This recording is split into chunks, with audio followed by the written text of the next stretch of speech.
How are you? Thank you so much. His wife, Haiti's First Lady, Martine Moïse.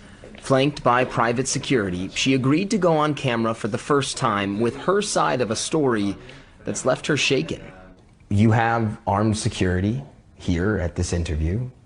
We've been asked and agreed not to disclose the location of where we're talking right now. You're obviously at least thinking about threats to your life. Do you feel like your life right now is at risk?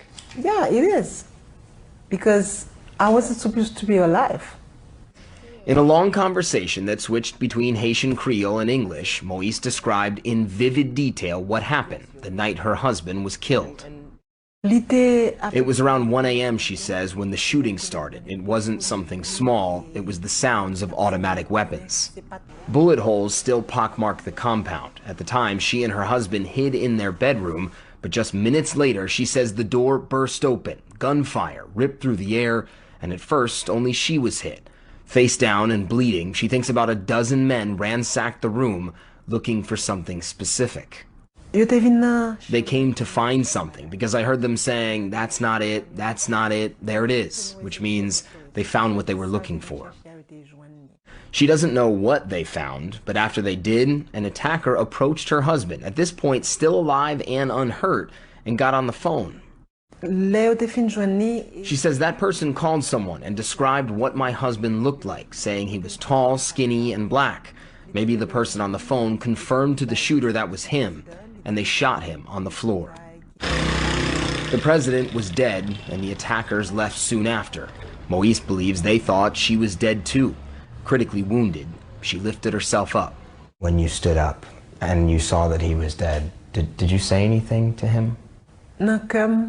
In my heart, I said something I used to tell him when he was alive. We are married for better or worse, and even beyond the grave. Her left side bleeding and her right arm shredded by gunfire, she's eventually led out of the house by police and comes to a quick conclusion.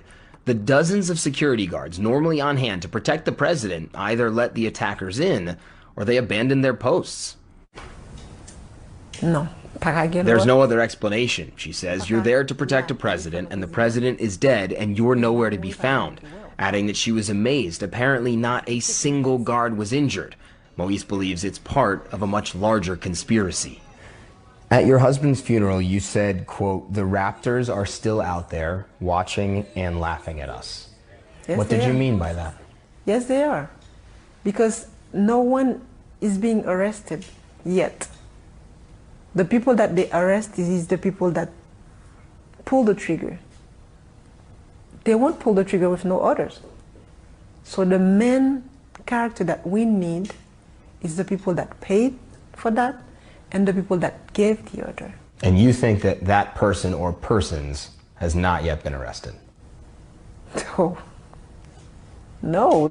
The official investigation has led to the arrest of more than 40 suspects, but has still not provided a motive for the president's killing or identified a mastermind behind it all. That has left a vacuum. Haiti flooded with theories about who killed a president who at the time of his death was an embattled, largely unpopular leader. Even still, for his widow, this was an unimaginable ending. I never thought that the level of hate ever existed in the country. You never thought this could happen? No. Because your husband did have a lot of enemies. Yes, he did. But I didn't know that they hated that much to kill him. Matt Rivers joins us now. Does the First Lady have any confidence that the investigation will lead to who orchestrated this whole thing?